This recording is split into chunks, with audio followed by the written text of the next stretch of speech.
मित्रांनो, खरीप हंगाम 2024 मध्ये नुकसान झालेल्या शेतकऱ्यांना जवळपास 250 कोटी रुपयांचा पीक विमा शेतकऱ्यांच्या खात्यात जमा होणार आहे। तर तो जिल्हा कोणता आहे आणि त्याचबरोबर कोणत्या शेतकऱ्यांना हा पीक विमा मिळणार आहे, त्याचबरोबर हा पीक विमा किती तारखेपर्यंत किंवा किती दिवसात शेतकऱ्यांच्या खात्यावर वितरित होणार आहे त्याविषयीची सविस्तर माहिती आपण आजच्या व्हिडिओमध्ये क्लिअर करण्याचा प्रयत्न करणार आहोत। तत्पूर्वी जर चॅनलवर नवीन असाल तर चॅनलला सबस्क्राइब करा आणि समोरील जे बेल आयकॉन बटन आहे ते दाबायला विसरू नका। तर नमस्कार मित्रांनो, मी राज सूर्यतळ, स्वागत आहे कृषी मॅन यूट्यूब चॅनलमध्ये। मित्रांनो, सर्वात अगोदर सांगतो, बॅकग्राऊंड व्हाईसला इग्नोर मारा थोडं। तर मित्रांनो, 250 कोटी रुपयांचा पीक विमा शेतकऱ्यांच्या खात्यावर वितरित होणार आहे।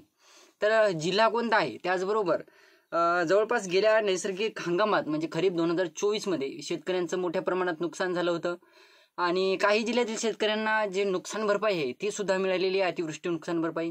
तर शेतकऱ्यांचा प्रश्न होता की पीक विमा आमच्या खात्यावर कधीपर्यंत जमा होणार।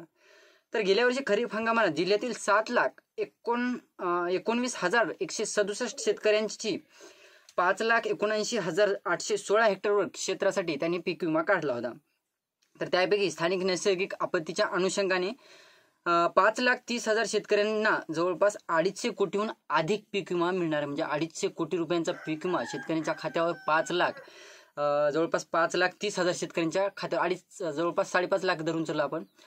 तर एवढ्या शेतकऱ्यांच्या खात्यावर हा पीक विमा जमा होणार आहे। 250 कोटी रुपयांचा निधी मंजूर झालेला आहे।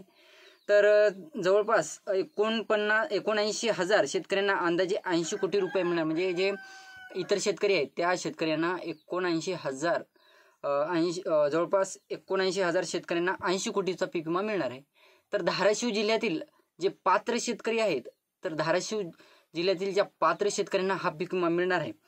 जर जे शेतकरी दोन्हीकडे पात्र आहेत त्या दोघीपैकी एकाचाच लाभ शेतकऱ्यांना मिळणार। आता मी आता सांगितलं की काही शेतकऱ्यांना 250 कोटी रुपयांचा पीक विमा मिळणार आहे, तर काही शेतकऱ्यांना जवळपास 79,000 शेतकऱ्यांना जवळपास 80 कोटी रुपयांचा शेतकऱ्यांना पीक विमा मिळणार आहे।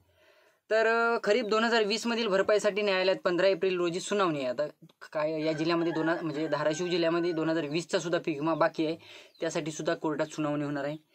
तर जवळपास बघायचं झालं मित्रांनो, तर महायुती सरकारने मदतीसाठी खास बाब म्हणून ज्येष्ठ विधिज्ञ थोरडे पाटील यांची नियुक्ती केलेली आहे असं त्यांचं म्हणणं आहे। खरीप 2021 मध्ये नुकसान भरपाईच्या अनुषंगाने 327 कोटी रुपये हे प्रलंबित आहेत। तर यासाठी न्यायालयात लढाई सुरू आहे आणि जवळपास जे पीक विमा आहे तो पीक विमा शेतकऱ्यांच्या खात्यावर वितरित होणार आहे।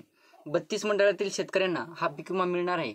धाराशिव जिल्ह्यातील 32 मंडळातील शेतकऱ्यांना हा पीक विमा त्यांच्या खात्यावर येत्या 4 ते 5 दिवसात वितरित होणार आहे।